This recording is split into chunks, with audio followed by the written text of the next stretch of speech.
All right, music fans, welcome. Harmless Dave here, back again, talking about real music in real time for real people just like you, just like me. All right, so Jonathan Cain kind of spouts off about the lack of airplay from Journey's new song, The Way Things Used to Be. Of course, it isn't very new anymore. Came out over the summer. And the radio industry just, there's a song over there, and they looked over there. And I told you they would, because the radio industry sucks, okay?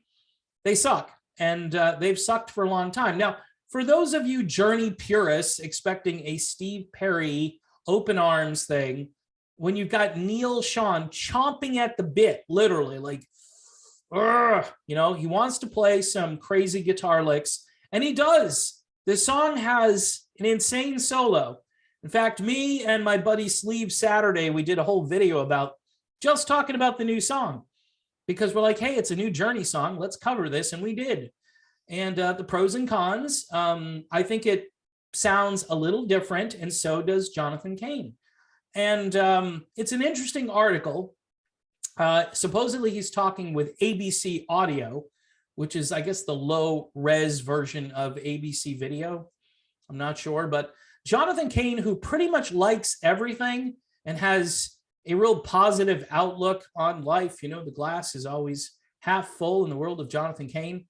And by the way, as a footnote, if you want to go see Jonathan Cain in concert, you can do so almost every Sunday at this church in Florida.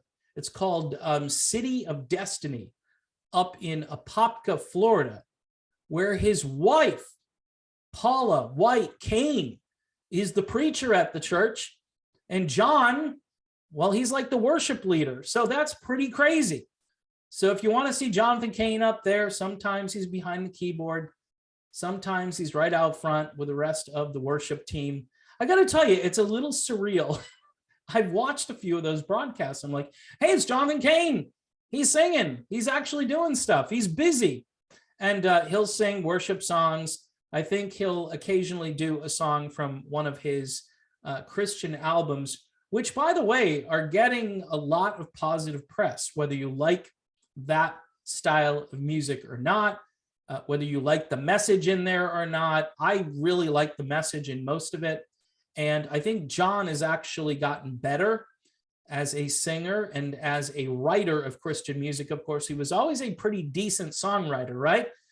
And I think he had a big hand in Journey's latest single called The Way We Used to Be.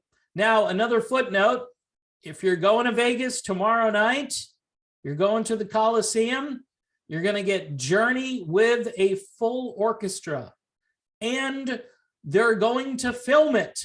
So this is a big deal. This is pretty cool. The biggest thing, quite honestly, since the Journey Through Time concert was filmed. A great idea, and I'm sure they'll have some high quality video.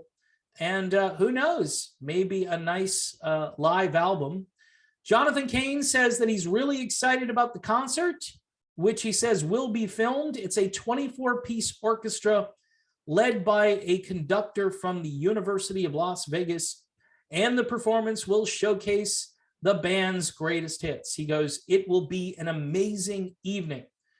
Now, here's where John says something not as normally positive and happy. He hints that the band's latest single, The Way We Used to Be, will also be featured in the show. He tells ABC Audio that while the band is in Vegas, it's planning to record a new version of the song with an orchestra.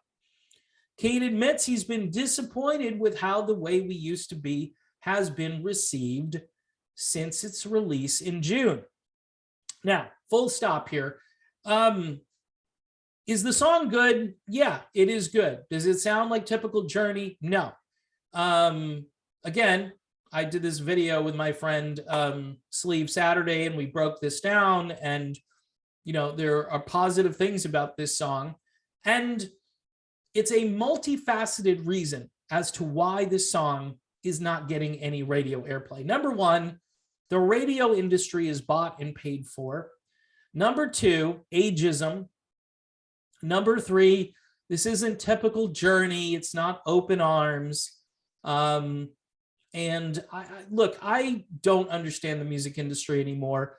Sure, the song is radio friendly. Absolutely. They did the animated video, which I talked about years ago, that the band should do an animated video, and they did. I think they should do another video for the song if they're going to recut the song with the orchestra. I think that would be really cool. So there are a number of reasons as to why this isn't getting airplay, and Jonathan Cain is making his feelings known, which I think is pretty good. Jonathan says he loves the song and insists that it will remain in Journey's live set.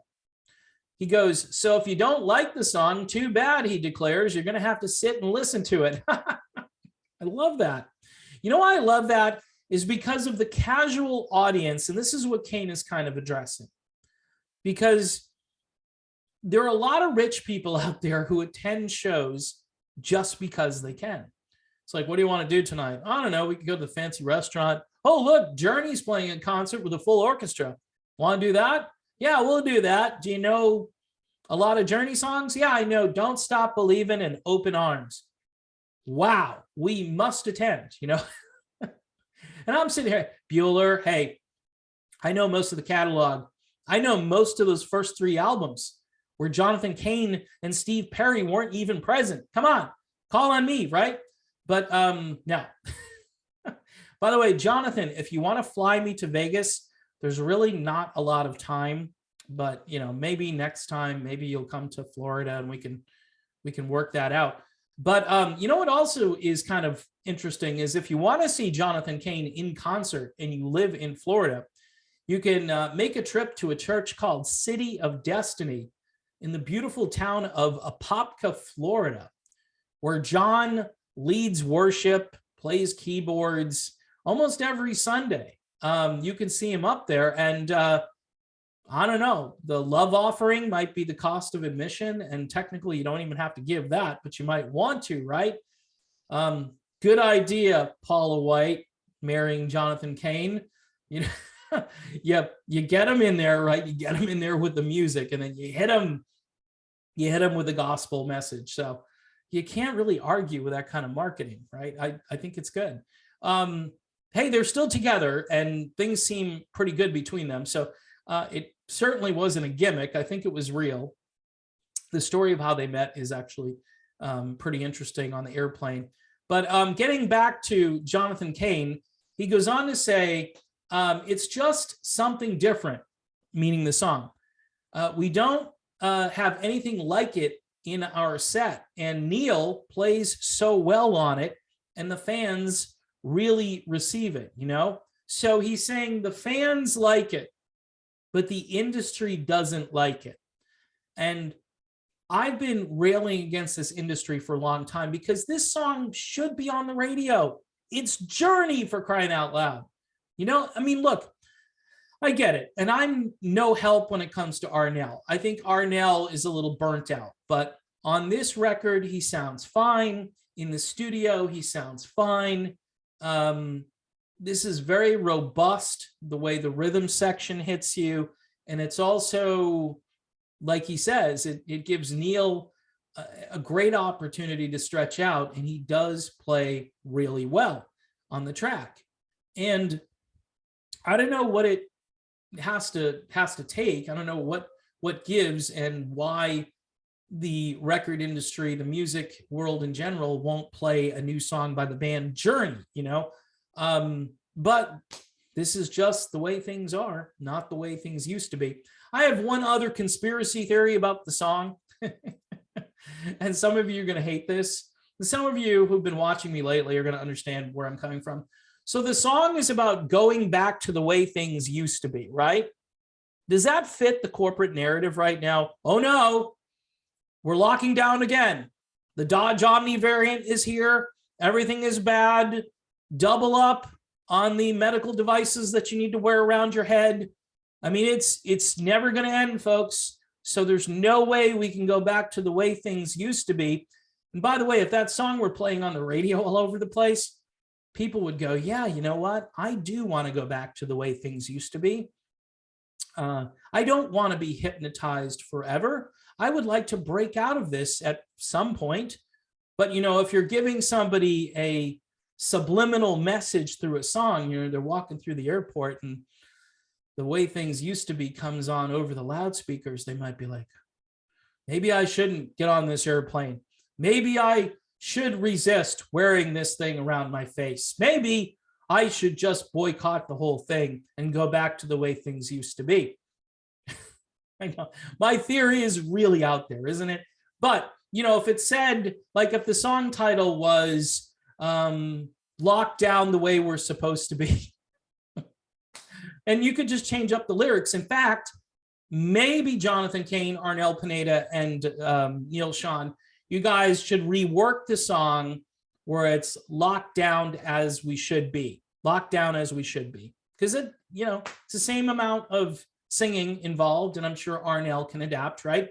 And it might be a big hit. Like if you go to Australia, like if the band could ever go to Australia and land in a hermetically sealed container and have the sound go out through little speakers, maybe in the sides where people won't be contaminated with, you know, the air inside, because we'd be shipping the United States down there, and just too dangerous, mate, too dangerous. So yeah, that might be a big hit, and the song would go over huge because the Australian population, they seem to really enjoy that stuff, even though many of them seem to be a little upset about it.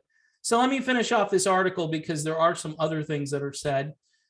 Jonathan says Journey may do a few more symphonic shows while on tour next year. So, hey guys, if you want to come to Florida, full symphony orchestra, I will be here. I would like to see it. He goes on to say just where we can, where we have people that want to go and do it, meaning you need an orchestra locally that wants to perform with Journey. And if you're an orchestra locally and you're given this proposal, I think you say, yes, duh. By the way, Journey's Freedom Tour, it's called Freedom, by the way, and that might be hurting their ticket sales. Journey's Freedom Tour 2022 kicks off on February 22nd in beautiful Pittsburgh, Pennsylvania. Billy Idol will serve as the Trek's opening act through April 5th. After that, Toto takes over. Man, good double billing by Journey, but they got to knock off with this freedom stuff and getting back to the way things used to be. I mean, it must be just destroying ticket sales, all this talk about freedom and getting back to normal. And, you know, that's why I think the song isn't on the radio. It's just, you know, it's too backward looking. We need to look forward to endless lockdowns and tyranny, because that's the way things are now. And that's the way they're probably going to stay and be for a very long time.